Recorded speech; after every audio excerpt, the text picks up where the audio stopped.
Ladies and gentlemen, good afternoon. Our motion is death penalty be restored for drugs and drug-related crimes. Before we proceed with the motion, let me just give you a quick information about what is going on in the Philippines today. There's a gigantic challenge because of the alarming drug-related crimes in our country. As we all know, the DILG website, this is my source actually, July 1st, 2016 till January 17, 2018, there is 119,361 people who are arrested because of drug-related crimes. And currently, the status quo is the upper and lower house are working hand in hand into creating bills to restore the death penalty for drugs and drug-related crimes in our country. And the parameter of this motion will be the Philippines. Thinking about the Philippines, talking about the location, we are in an archipelago type of country. Wherein between islands there are a lot of bodies of water. Thinking of it, it will be a good way for these drug lords to transport drugs in our country. And also in the Philippines, talking about the law, we have a very weak law system when it comes to drug-related crimes. Unlike most of the countries in the world, they have a very strong law system when it comes to drugs. So come to think of it, if these international drug cartels and international drug lords will be putting up business in our country, then it will definitely be a good way to use this way of transportation for putting up drug dens here. So the affirmative side strongly believes that we should restore death penalty for drugs and drug-related crimes in the Philippines. So who will benefit from this? We are going to restore it. First will be the government.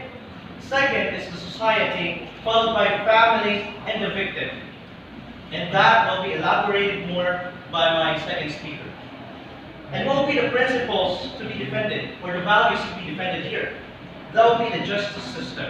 And that will also be elaborated by my third speaker.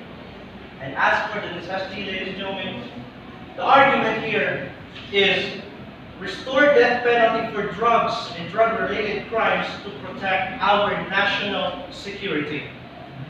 Before I proceed any further, let me just give you a quick definition of what national security is. Well, basically, national security is the welfare, the security, the safety of our fellow men, of the Filipinos, and the whole country itself. So why do I say so? Because drugs, we all know that drugs really destroys the mind of the one who is using it.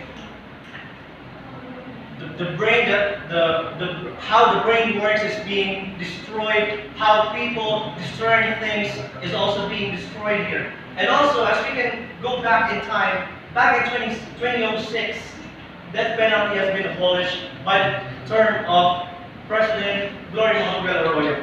And from there, there was a large rate of heinous crime. As years and times go by, it becomes higher and higher for these heinous crimes to go, for the rate to go up.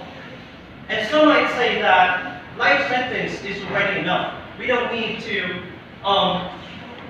bring back the death penalty for drug and drug-related crimes. Well, I have a quick example here, ladies and gentlemen. If one of you guys has a sister and has been raped in a cruel way or murdered, after due process, will you still think that life sentence will be enough for what happened with your sister?